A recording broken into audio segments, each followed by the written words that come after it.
Hey there, it's me, Larry. For today, I'm gonna be sharing with you some tips on how to teach your students if the lesson material is a story. So let's get started.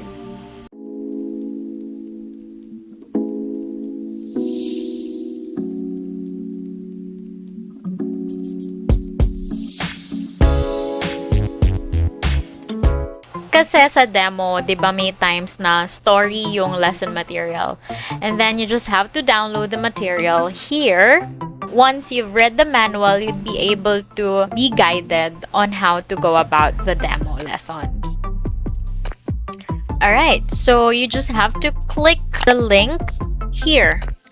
Join classroom. In my case, hindi kasi nila nalagay yung link. So I asked for it. I just sent them an email and then they sent me this join classroom link. So you just have to click that and then it will lead you to the 25 Hoon virtual classroom. Okay, just check the camera, the microphone, and the video. If everything's good, then you can move on. Click next. And then you just have to check your camera. I can see myself, so check. Microphone, you can see it here that it's working.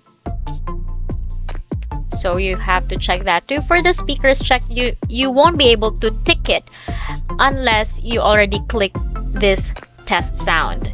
So you'll hear the bell. Once you've heard that, you can proceed with ticking the speakers. And now you'll see this virtual whiteboard, your virtual classroom. You'll enter class.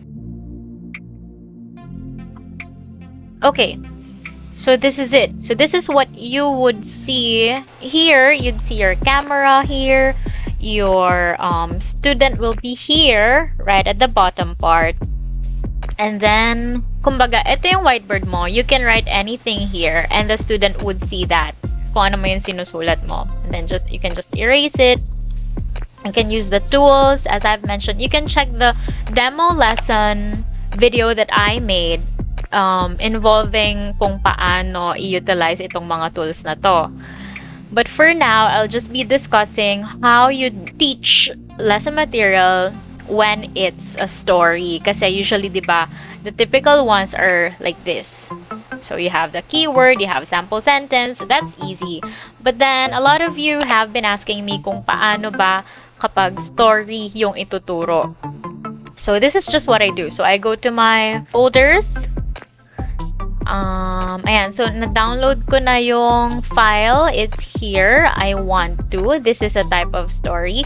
So I can just drag and drop it or copy-paste. Nagwo-work naman pareho. So, eto na siya. How would you go about the story? First, ask the student to read the title. So, what is the title of the story?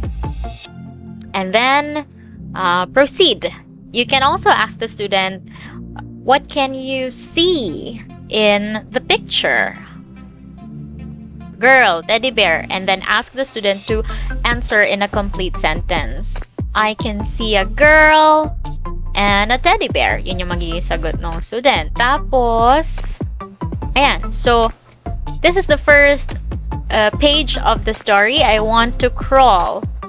How would you teach crawl? The good thing about 25 Hoon's platform is that you'll be able to drag and drop photos too. So you don't need to download any applications because you can maximize the platform. You can actually search. For example, crawl. Just type in crawl. Tapos lalabas na dito yung mga pictures about crawl. Here. So you can copy that and then just paste it on the whiteboard. This is how you crawl. While it's loading, pwede mong gawin yung actions. There. So the babies crawl. So yun, magigets na yun ng student mo. And then ask concept checking questions. What is the baby doing? Or what can a baby do? The baby can crawl. Alright, climb. Same goes to the keyword climb. You just have to, again, search for the word climb. And then you'd see these pictures. Copy that. Control V. Control C is for copy, Control V is for paste para lang mabilis yung navigation nyo. So here, this is climb, and then highlight the keyword by circling it. Climb. The boy climbs. Can you climb? Yon. So always make sure that you ask concept checking questions to check the understanding of the student. Kasi if not, then your demo, especially kung demo ka pa lang, the evaluator won't find it effective if you don't ask questions to your student. So don't forget to highlight the keywords in every story kasi yun lang naman yung importante doon. And then, okay, eat. Yun. And then let's go to the last part. I want to sleep. Tapos kung eto na yung end, you can summarize or ask what did you learn from the story? What is your favorite part of the story? And then, kung may time pa kayo, you can add another tab. Just so you could ask, parang magiging some sort of quiz itong part na to. So you can paste pictures. Actually, you can download these pictures in advance para hindi ka na dun sa class magka-copy-paste. Yan, just paste pictures. Ano ba? Climb, sleep.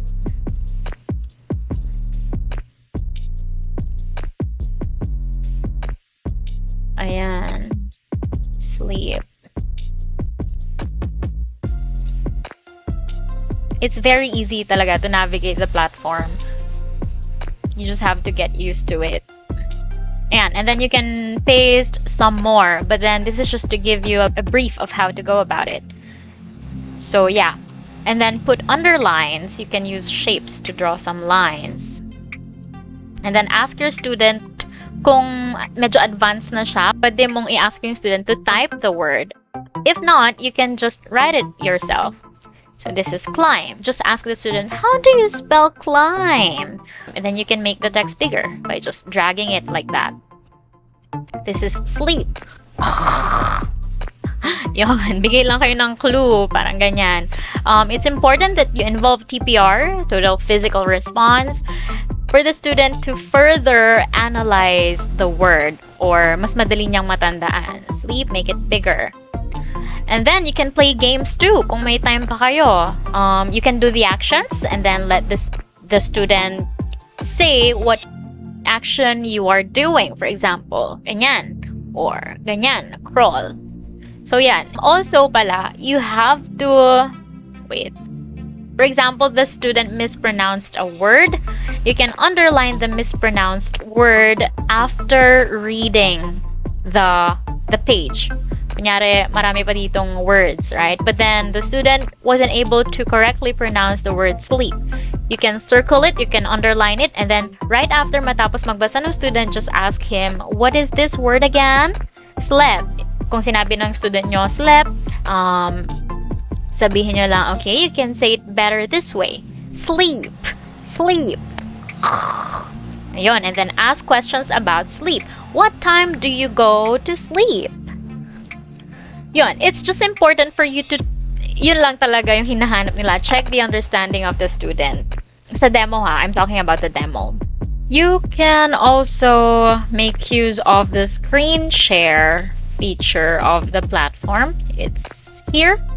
You'll find it at the lower right corner of the platform and then screen share.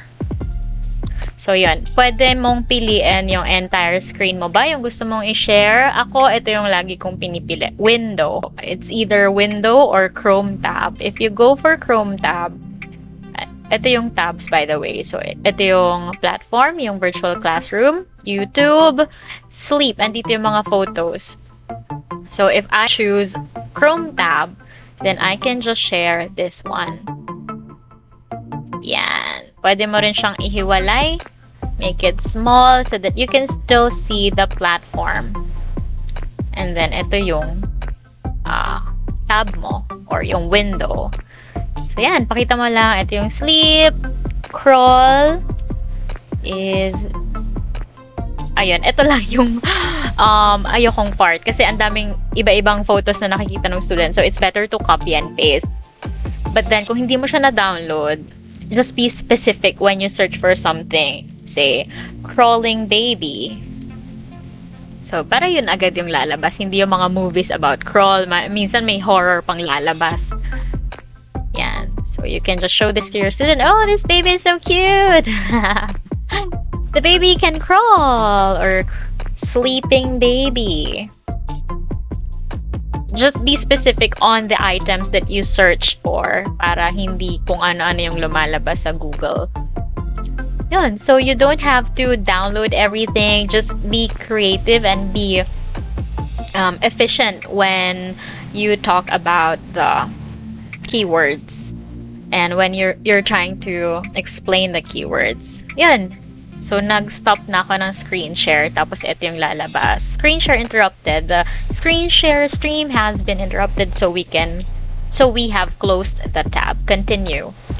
So, yun. You'll go back here and then don't forget to summarize the things that the student learned and give positive feedback and constructive feedback then.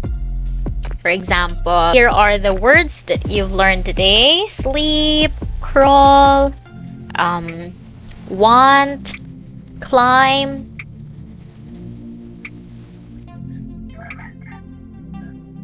and just, okay, so na-list down mo siya. Please practice reading these words. Kung ano man yung na-mispronounce yung words. So, ayun. I hope this video has helped you in any way.